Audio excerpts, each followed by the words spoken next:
We live in a world with movie stars, all-stars, and world star. Looking back to where we started, it seems like we have come so far. We all aspire to be part of the high life, a life of swag and luxury with the major highlights being a fancy house with a nice skylight where you can see every beautiful twilight. Our understanding of the world is based solely on what we see on the news, on the internet, or elsewhere. We only get glimpses and subtle clues of what people really have to face out there, and it's probably because we're in here and we simply just don't care. You see, outside of our own personal bubble, there's an equally as prestigious space. It's known as the rest of the world. I don't know if you've heard of this place. And you see, ladies and gentlemen, we seem to forget this, and that ain't right. But those problems are external and peripheral. What I'd like to talk about is internal and subliminal. Not as obvious as you might think, the evidence is minimal, but it's the violent within us all, the savage, the criminal. You see, the problem is we hate on those who try to achieve, those who strive and care to believe. We mock and make jest of them in bitter damnation, his bitter attempts to hide our secret admirations. You see, you can go up to a bro and ask him if he even lifts, but you don't know that he got that tank top as a birthday gift. And you can make fun of the nerd for never leaving the library, but you don't seem to understand that his education is primary. And you can chirp the rower for never getting off his erg. You better watch out or he'll beat you with his oar. See, that girl that really likes to sing just wishes you could listen without pestering. We hate on those who have found their passion, and we outcast them in a bitter fashion. See, the problem is some of us don't even know what we want to do with the rest of our lives, and we get threatened by those who got it figured out because they know what they want to do and where they want to be without a single shred of doubt. So at this point, most people feel insecure about their own inaction. So what occurs is a compulsive reaction to hate, to jest, to misunderstand with no reason or traction. See, earlier I talked about how we've come so far, but ladies and gentlemen, it seems like we're traveling back in time. You see, we have teleported to a place where intelligence is no longer valued, effort and virtue become devalued. We no longer care for love and kindness and what have you, and only admirable personality traits, not giving a damn. And you see, that ain't right.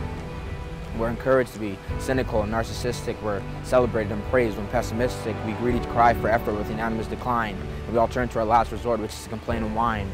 See, I'm here to tell you, though your path might be concealed or unclear, mine is concrete and divine.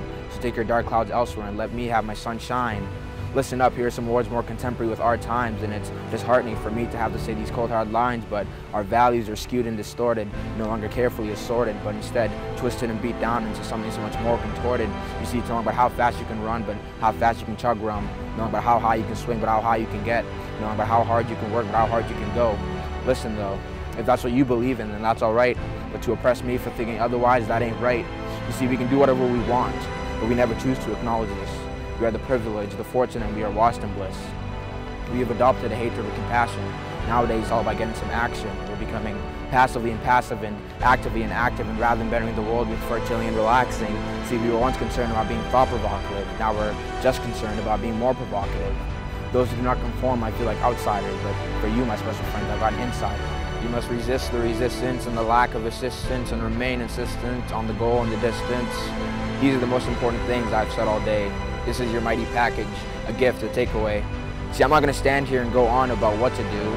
I'm going to tell you a few things that I prefer you not to do. Do not oppress those who do not conform. Their life is their show and they decide how to perform. Do not be disappointed because you lack direction. Often we have to stumble before we find perfection. Do not be afraid to follow your dreams. Go for your passion no matter how crazy it seems. And do not be discouraged by the naysayers because in a few years it won't matter what they say. And so keep fighting, go hard, and keep playing because at the end of the day, the haters will keep hating. So to our entire generation, to everyone in the world class, I believe it's fair that I save the best message for last. You see, the ball's in your court.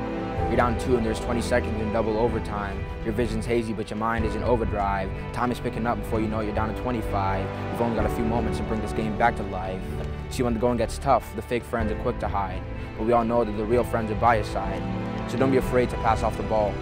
Always remember that even the strongest people fall. You're not weak for seeking support. This is your game, your life, your sport. See, now there's 10 seconds remaining and the coach is complaining, but you're patient and you keep waiting because all your life you've been training. See, one quick fake to the left and the haters move adrift. A quick fake to the right that is equally as swift. You set your feet wide and you take a deep breath and you release the shot that put the haters to death. See, the ball goes to the net. Swish. The crowd is still trying to figure out what hit. You're grinning because you feel like a beast and you made it through when you were supported least. You see, that's how my game ends. How does yours? Are you whining and complaining on all fours? Or are you ending the game with an up score?